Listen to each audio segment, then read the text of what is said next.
Hello there, I'm Damian Hughes, aka Hypnosister.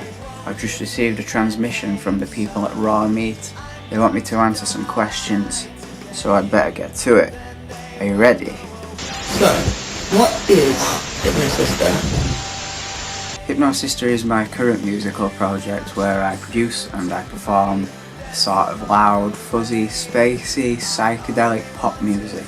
It operates fundamentally on the notion that you're at your best when you're being yourself, so that's exactly what I'm doing. I'm making music according to how I feel and what's going on in my head and in my life at that time. I don't think there's any room for worrying about what other people might think. The more time that you spend sort of trying to fit yourself into this little mould that you don't really fit into anyway, you're just taking time and energy away from doing anything meaningful. I want to help people to see the meaning in their own lives so that they can break out of their cages and get to know who they really are. That's what we need right now, and that's what it's all about. And what happened to All Us on Drugs? All Us on Drugs is a band that I was involved in from 2012 to 2016.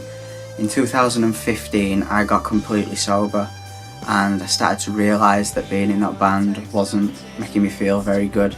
So I eventually left, and then that band turned into something different. That's all I have to say about that. Would you say that your writing's changed now that you've got the freedom of a solo project? My writing hasn't changed in a huge way, really. I mean, I still do everything the same way that I have done for years. I come up with ideas and I record them on a 4-track and scribble some lyrics down and then put it all together on a computer later on. Of course, now I'm free to decide what songs and what material that I use and in what way, which is really good. But it's also good to be able to bounce ideas off people and collaborate, which is definitely something that I want to do with Hypnosister at some point in the future. Do you push for surrealism, or is there a further storytelling that runs through your lyrics? I guess I mean, did you at any point feel like you were actually going to die? Both, really. I mean, there's always been a strong vein of surrealism that runs through my lyrics because that's just the kind of art that I naturally gravitate towards. I get a lot of stuff from the dreams I have as well, which can be a bit strange and warped.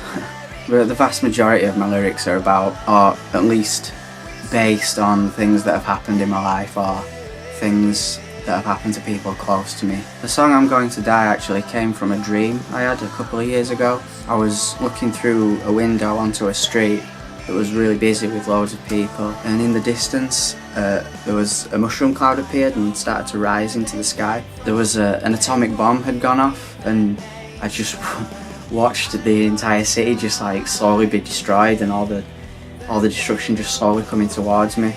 The dream was in black and white and in slow motion, and it was completely silent apart from in the background there was this song playing, but it was like a somber acoustic version of it. And then I woke up and I was like really upset. I was crying, but I had this song like rattling around in my head, so I'm like, oh god, I've got to write this down. So I scribbled the lyrics that I had in my head down and got onto my 4-track and recorded like a quick thing of like what the music was, and then I just put it together later on. There's a lot of end of the world type stuff in the lyrics, but it's written in a way that was predicted by a friend of mine that killed himself about 5 years ago. He made a lot of good music actually. You should check it out. It's on Bandcamp. The URL is byby, that's byby.bandcamp.com. What track or artist from the past do you love?